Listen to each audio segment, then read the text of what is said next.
You're listening to the Hour of the Time. I'm William Cooper. Good evening, folks. Before we get started, I have to clear up a little discrepancy here. Apparently the other night, or within the last week, because I've been getting a lot of email about this, and I even received one telephone call. Apparently somebody called the Alex Jones broadcast and asked him why he didn't have me on the air, or asked him something about me. Alex Jones said he had me on the air once before, several years ago, and had to cut me off the air because of the foul language that I used.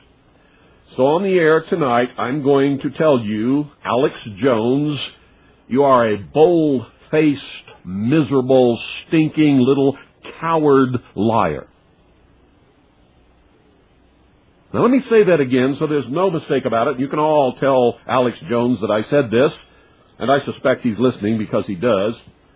Alex Jones, you are a bold-faced, stinking, rotten little coward liar. I was only on the Alex Jones show one time. It was years ago, when I didn't know who he was, when I didn't realize what a liar and a coward and a sensationalist bullshit artist that he is. He was on one little FM station down in Texas. He wasn't on all the stuff that he's on now. And I agreed to be on his broadcast. That's when I was doing guest appearances on broadcasts, years ago. I was not cut off. I did not use any kind of foul language whatsoever. He treated me very well, and I stayed on for the whole show. Some of you in Texas know that that's true because you heard the broadcast and you taped it. Later, when I found out who Alex Jones was and what he was doing to the truth, and what a cowardly liar and sensationalist he really is, every time he called me after that, I have always refused to appear on his broadcast. Absolutely refused to lend him any credibility whatsoever by appearing on his broadcast. And that made him very angry. I've also revealed him for the lying sensationalist bullshit artist that he is by every once in a while bringing to your attention the lies and the deceit and the rumors that he spreads over the airwaves that are not good for any of us, and they're not good for the nation. They are especially not good for militia and patriots. The most disgusting broadcast he ever did was on New Year's Eve, the year 2000, the New Year's Eve, 1999, bringing in the year 2000, which he went completely out of his mind and claimed that Russia had launched intercontinental ballistic missiles with multiple warheads at the United States of America, and actually panicked millions of people who were putting their children and their belongings in their cars and heading for the hills.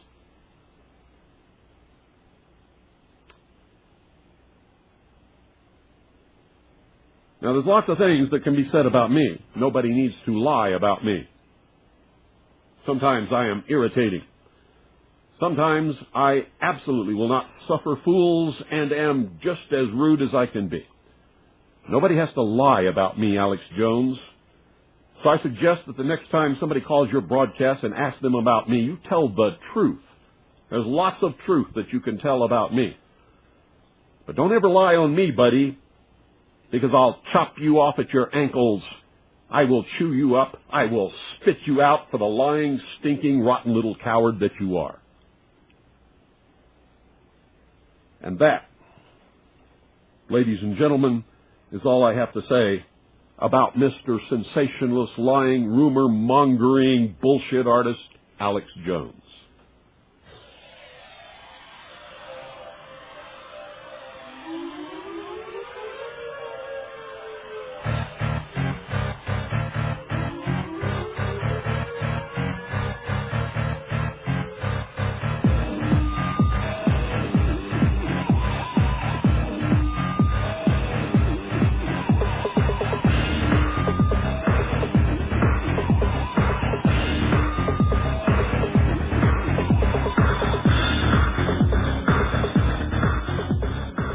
Good evening. You're on the air. Hey, Bill. How you doing? Good. Hey, I just wanted to confirm to you. I called a few weeks ago before the attack happened. Mm-hmm. And I was driving home from Maine, because that's where I'm from. I live in New Hampshire. And I was pulled over by Customs. And this was about a week and a half, I'd say. And another party of mine, a buddy of mine, they were pulled over by it was a roadblock of Customs. And it was right before Holton, Maine on Route 1. Had you crossed any borders? No, not at all. We left from Presque Isle, Maine, and we were headed back to the Manchester, New Hampshire area. Okay, go ahead. And from what I understand now is they got a slew of illegal Mexicans working up there in the fields. But it just made me a little suspicious because I've lived in Maine my whole life. And I've never had customs or anything like that unless I was going across the border. Well, they don't have a right to do it unless... Of course they don't. Unless they have a But warrant. are you crossed the border? I'll tell you what. When I got pulled over personally, they asked me for a driver's license, but they never ran it.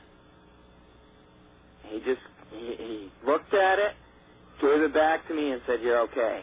And from what I'm hearing now on the news, I'm just assuming it's because I wasn't from Islamic faith.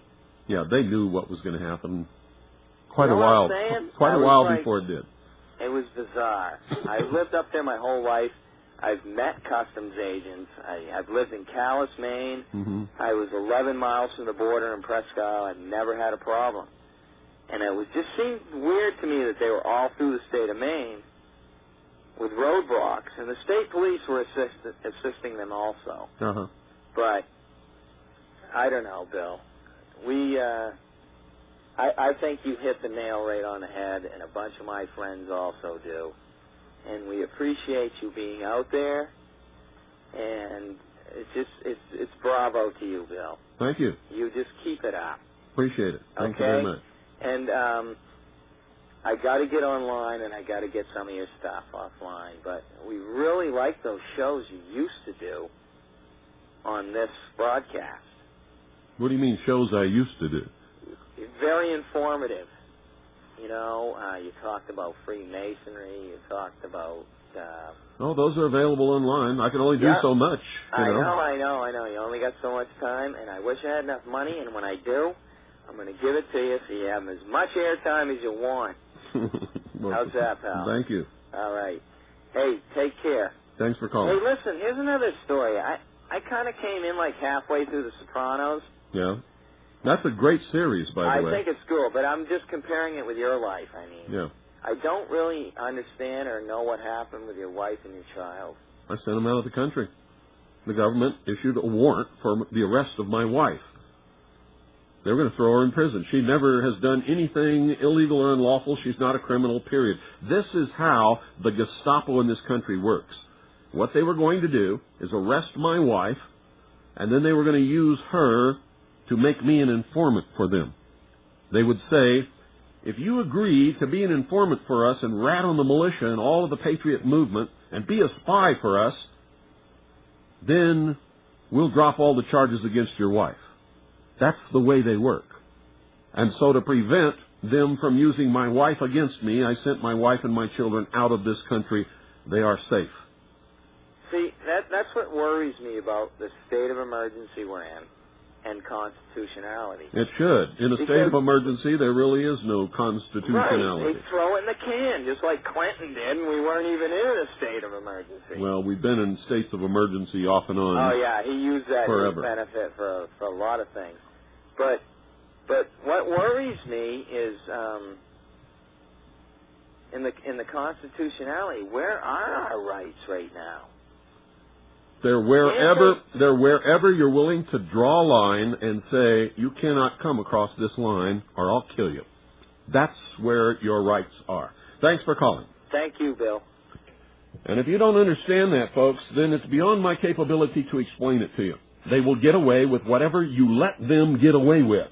And until you draw the line and you're willing to die for what you believe in, they will keep taking and taking and taking and taking until there is no more to take. It's all gone, and you're a slave. Good evening. You're on the air. Yeah, hi, Mr. Cooper. Hi. Listen, that Alex Jones' interview was directly after you published the Veritas June 26, 1998 issue about the Cooper family being targeted by the feds. Yeah. Yeah, I heard it. Yeah, And back in 1990. Did he kick me off the air? No, he's a liar, and you've pointed it out, and I heard that interview, and you were nothing but cordial. Yeah. Well, that's the truth. That's the truth. Thank you. Thank you, Virginia. Bye-bye. Alex Jones is a miserable, rotten, little, stinking, cowardly, bold-faced liar. Boy, you know, all of these people ought to know better than to mess with me, because I don't take any crap from anybody. And if I'm not afraid of the whole machinations of the entire government Gestapo, what in the hell makes Alex Jones think that I would ever be afraid of his cowardly little rotten butt? Good evening. You're on the air. Yeah, Bill. Mm-hmm. I just wanted to let you know I verify what you said about that Alex Jones interview. They had it archived on the internet at one time, and I did hear that interview, and there was nothing wrong with what you did. And I wasn't thrown off the air, was I? Not a bit. No. And that's the only interview I ever did with Alex Jones. As soon as I found out what he was doing and who he really was, he's called me back at least 100 times since then, and I've always told him to take a hike. So anyway, thank you. You bet. I appreciate that. 520-333-4578 is the number. I may make some mistakes, folks, but I don't do what these other clowns do. Good evening. You're on the air. Yeah, let me turn the radio off. It's off now. Hello? Hi. Yeah, I just have a couple questions I want to ask. For one thing, can your past radio broadcasts on the internet be received, looked up by date? In other words, like September the 2nd? I don't know. Have you been to the website? Yeah. Go there and you'll see how they're listed.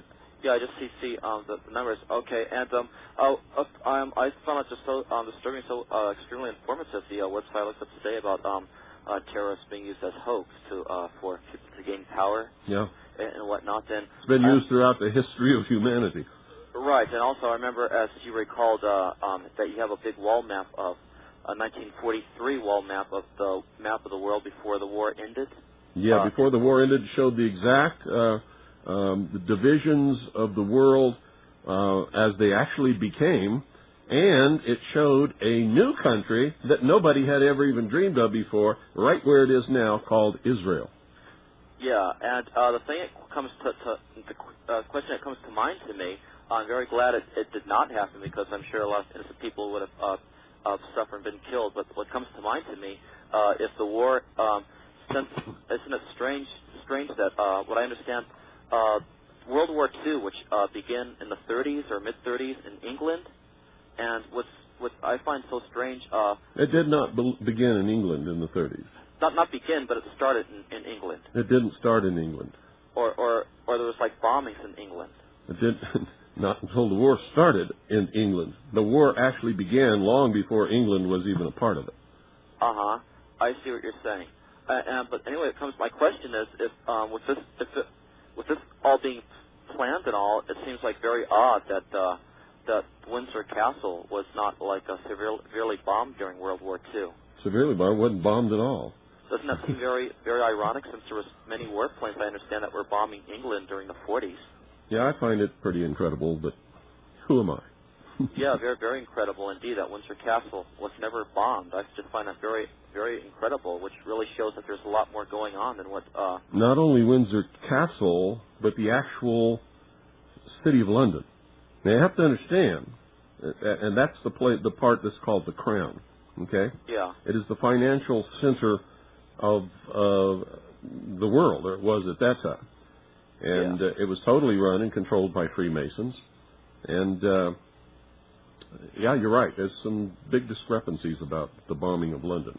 Yeah, and I also, I remember you were mentioning also that London has a lot more jurisdiction of what goes on with the American government than what goes on, with America do. Well, that's true. Yeah, and also, my last comment I want to ask, I don't really get the gist of it. We were mentioning a long time ago when I believe it was John F. Kennedy Jr. was killed in the plane. You were mentioning it was shot down. No, I didn't say it was shot down. I said I was shown photographs of the wreckage by a military officer who brought these photographs to my home, knowing that I have a radio broadcast and that I would talk about what I saw in these photographs. I was allowed to look at them for a certain specific period of time. Yeah. And what these photographs shows is that a bomb was detonated in the tail section of Kennedy's aircraft. Right. Okay. Forgive me. Yeah, I stand correct. I remember you mentioning that if it would have crashed into a mountain, which they would have said the wreckage would have been in that general area, but since it was bombed. What are you talking about? I remember you were mentioning about how the pieces of the plane. Well, pieces of what plane? You're skipping around like a of John F. Kennedy's plane. They were scattered around. They were right there. Oh, okay. Okay. They were over this section of ocean. Okay, you said it was a war against the Illuminati and someone else? I don't know what broadcast you were listening to, mister, but it wasn't mine. Okay. No, I remember you mentioning about how it's a war against why John F. Kennedy's plane was bombed. No, I never said anything about a war. Okay, about an ancient war. I never said anything about an ancient war in regards to Kennedy's plane being bombed. Do you know why it was bombed? Or? No, I have no idea. Do you? No. That's very terrible. Well, anyway, thank you very much for taking my call. I appreciate it. You're welcome. Thank Thanks you. for calling. All right, thank you. You know, folks, when you call and your conversation doesn't seem to have any coherence, I really sometimes don't know what you're talking about. Good evening. You're on the air. Good evening, Bill. This is Brian up in Cincinnati. Hi.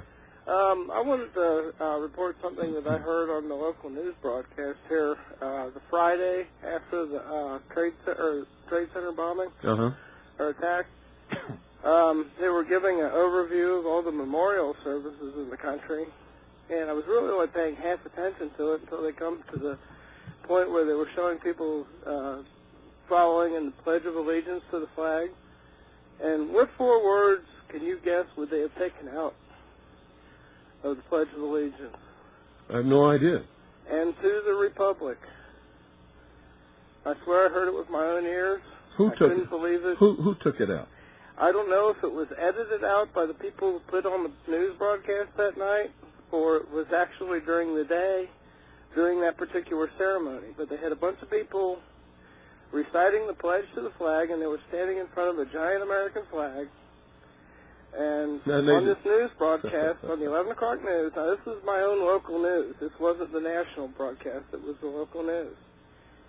Someone, or by purpose or by accident, left out "and to the Republic." Well, it wouldn't be by accident. They either know the pledge or they don't. Right. That's what I mean. And I find it very difficult to believe that they would know all of the words except for those 4. So it had to be an intentional omission. Right. That's what hit me at, because I was stunned when I first heard it, because I had to read it over my mind myself. Haven't you heard? This is a democracy. Yeah. Haven't you heard Larry King talking about our democracy? Yeah. Well, Larry King must be ignorant, huh? Well, the Cincinnati talking heads are even worse. There was a guy that called in the other day, and he was saying, "Oh, we all got to have this national ID card with our digitized thumbprint on it and a photograph of us. That's the only way they can make sure they can identify us." Well, they don't. And I'll be glad to get one.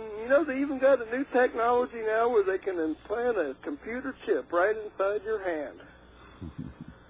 I couldn't believe it. These people were, that sounds like a great idea. Well, I think they ought to take people like him and perform transplants and trade his brain for a quart of buttermilk. Yeah. And, let him loose in the field and I don't know if it'd be worth the buttermilk. let them graze and moo and, chew their cud. And, well, they've already been given over to their own depraved minds now, haven't they? They don't have any minds. They don't have any minds. Yeah, these are stupid people. Yeah. And, either most of the people I've been talking to over the last couple of years come up and say, "Hey, what's your take on this?" Or they come up and cuss me out and tell me I'm wrong and, I'm a sheep and an idiot and all that thing. So, so I know what it's like being in the, receiving end of people's ill will. Another thing that happened up here recently in Cincinnati, you remember the police shooting that caused all the riots and stuff here in Cincinnati? Yeah. Well, just think it was yesterday or today, they just handed down the verdict, which was one judge, making a decision in the case, no jury. But they found the officer not guilty of negligence or, homicide in the death of the individual. And because he chased this guy down a dark alley, and the guy had baggy pants on. He kept trying to pull his pants back up so he wouldn't trip and fall. Well, he was cornered in an alley, and the guy was pulling his pants back up. And this guy says, well, I drew my gun and it went off. Well, yeah, he drew his gun because his finger's on the trigger. Well, what's the first rule of You don't shooting? put your finger on the trigger unless you're going to shoot somebody. Yeah. And you don't point a gun at somebody unless you're going to shoot somebody. Yeah. And you don't shoot somebody unless your life is in danger. And if you don't see a gun in the guy's hand pointed at you, your life is not in danger. Yeah. I'm sorry, all you police officers out there that just can't wait to kill somebody. That's true. Did you read anything in the paper about what was going on during the trial? Oh, yeah. The defense was claiming that, well, he's got this eye problem that causes him to see things, when he's under stress. Yeah, well, you believe that? Then he shouldn't be a police officer, should he? Really? I think he's a liar. That's what I think. Well, yeah, it's obvious. But I think he's a liar. The picture and seeing him on the TV, his face. You ever go out and drink with the police officers? No, I can't say that I have. I did for a while when I was in real tight with the L.A. bomb squad and the L.A. Special Operations Department, because we trained them to dive at the College of Oceaneering, and they looked up to me because I was a deep-sea diver and one of their instructors, and so they would invite me to go drinking with them. What comes out of their mouths when they're drunk would make Hitler cringe. Oh, yeah. I used to work with a guy that was in the firefighters, and he told me about some things about high-level union people that, would just shock and amaze you, but, they're just gross individuals. They are. Sick and depraved minds. They are. They're haters of God, they're haters of people and men. And they can't wait to kill somebody. Yeah. They just really enjoy that. It seems like it adds a little star to their eternal crown or something. Thanks for calling. Okay, thank you, Bill. 520-333-4578 is the number. Now, don't get me wrong, folks. Not all police officers are that way. But more and more of them are becoming that way because they're edging out. They're forcing out of the police departments all over this country the good cops who are the elderly cops now. They don't get promotions. They get edged out or they retire. They're forced to retire. Good evening. You're on the air. Hi, Bill. Listen, I was listening to you the other night. Let me turn my radio down. And you were mentioning how is it the white papers that Bush is publishing to all the countries in the world where he's going to list all the terrorists? I never said anything like that. No, you didn't say that, but you said you just prefaced this that you were listening to my broadcast, and then you asked that question as if I said it. No, wait. What you said is that you watched they're going to put these militias in America on this. No, that's not what I said. I said sooner or later they're going to have to define the word terrorist, and we will